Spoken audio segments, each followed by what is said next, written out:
2023 will no doubt go down as one of the most pivotal years in human history, certainly in our lifetimes. And our team at Tomorrow Today has spent the year doing what we always do, which is helping our clients to make sense of the change that is happening, but also to anticipate what that change means for the future and where the world is going in the next few years. My name is Graeme Codrington. This is ThrowForward Thursday. But as we head to the end of 2023, I thought I'd just change the format slightly. And I want to do a quick review of 2023. As I look back over the 154 different workshops, events, consulting sessions that I've done with clients in the past year, and we can multiply that by 4 or 5 for the whole team at Tomorrow Today.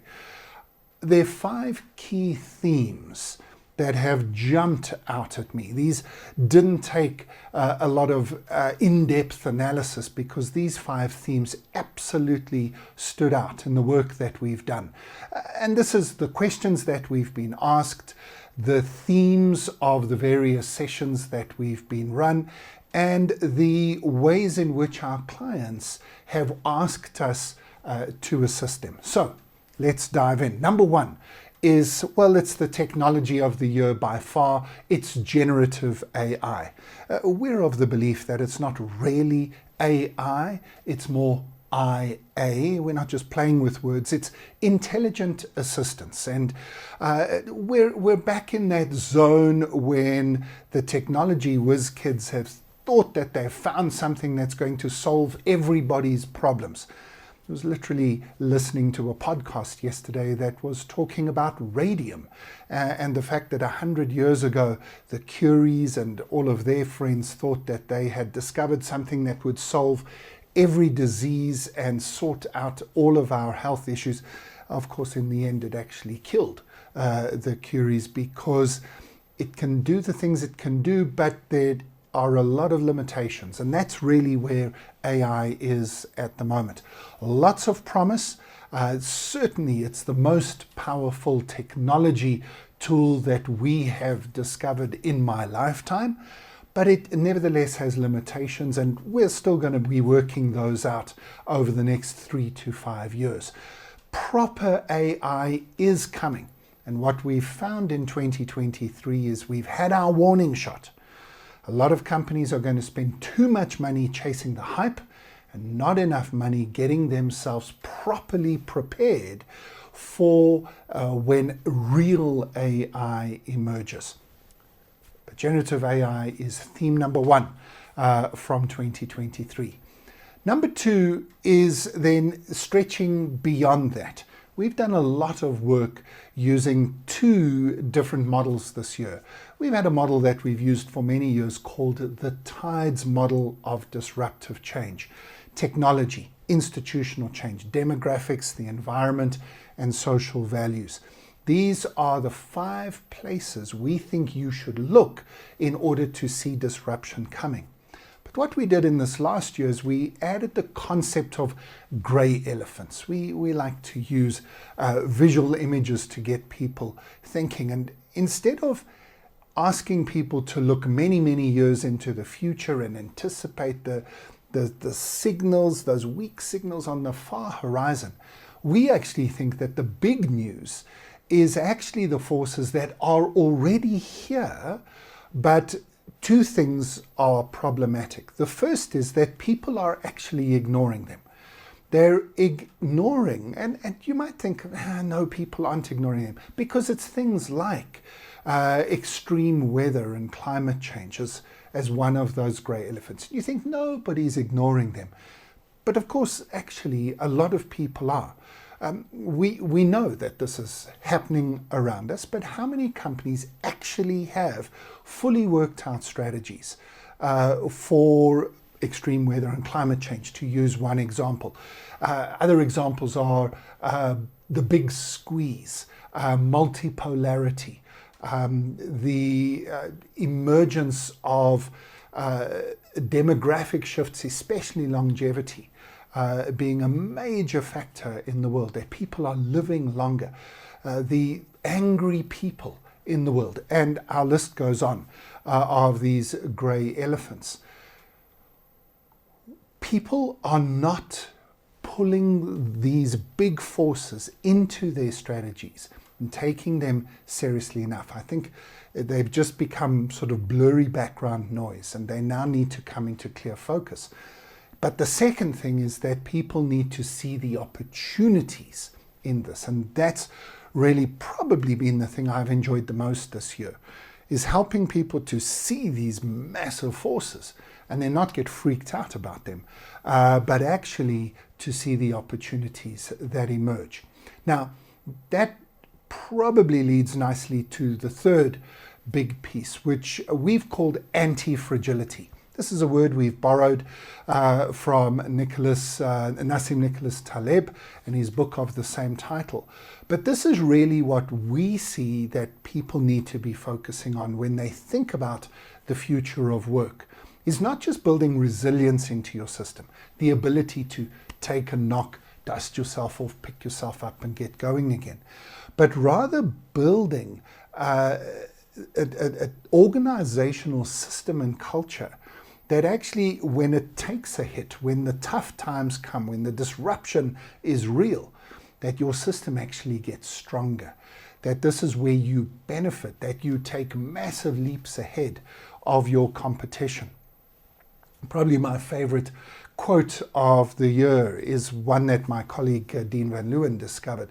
Ayrton Senna was a Formula One race car driver, one of the best of all time, before he sadly passed away. And he was known as the master of wet weather. He was absolutely nobody could touch him when you were in bad weather. He was just so far ahead of everybody else that it was almost not a race anymore. And he said, you can't overtake too many people during a Formula One race when the weather's good. It's everybody's roughly got the same capabilities in their cars and in their driving skills. He says, but when it's raining, you can overtake 20 people. And that's the attitude that we want people to bring, not just to analyzing those grey elephants for an opportunity mindset, but also building that into the culture, into the systems, into the DNA of your organization, so that you are anti-fragile. A fourth part of that was maybe the most surprising element for me. I've always been a futurist, focused on the future of work, and I've kind of left the softer side of dealing with people to others, people who are more focused on well-being and work-life balance and mindfulness and so on. But I've just become more and more concerned that my clients are talking a good game around well-being and work-life balance and so forth, but they're not doing anything about it. In fact, as a kind of reset after COVID, most of my clients are actually trying to squeeze more out of their people.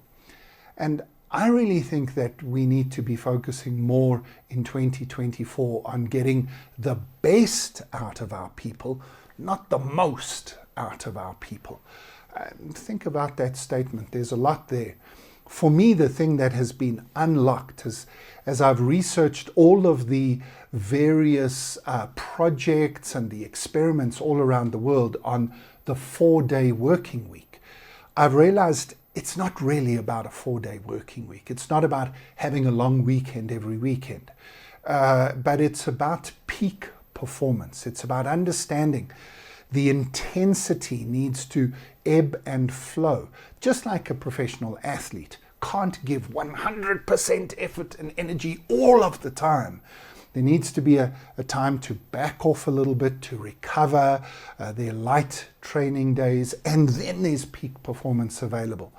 And the same is true for your brain, the same is true for all office workers, for all knowledge workers. And if we just ignore that, if we just pretend that you can give 100% all of your time, that we just measure people by the hours they work and the emails they send and the meetings they attend, you're going to collapse in a heap and your company isn't going to be here in 2030. And so for me, this has become an urgent part of the message I want to get across to people about the future of work. And I don't want to frame it in the, you've got to be nice to your people because otherwise your people will break. And I'm being a little bit sarcastic for effect.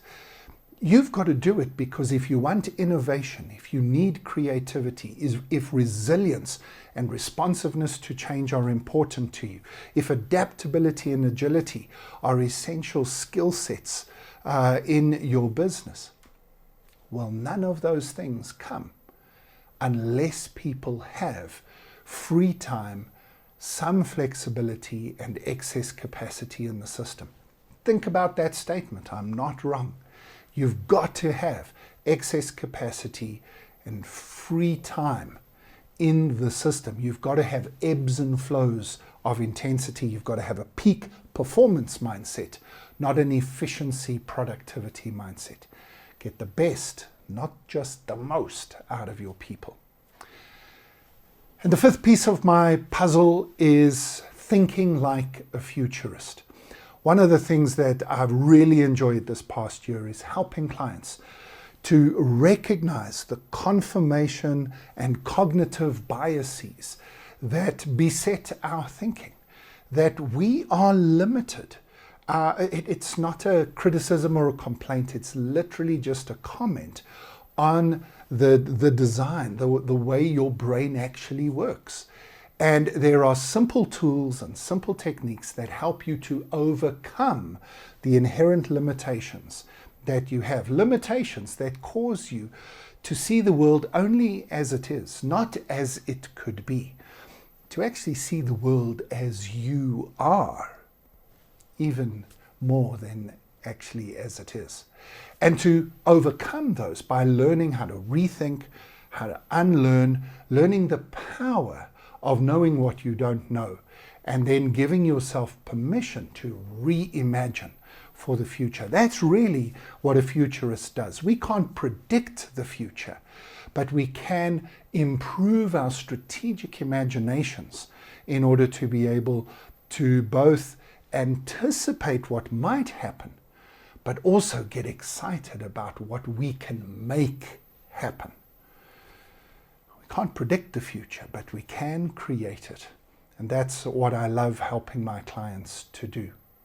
So that's been my year. Those are the 5 things that I've really spent time doing and engaging with. If you have been in any of my sessions, if you are a part of the workshops and strategy sessions that we've done, thank you so much for your support and your engagement. Thank you for making 2023 one of my favorite years ever. It's been a year of tremendous change, a lot of growth and development, lots of new things to learn for me.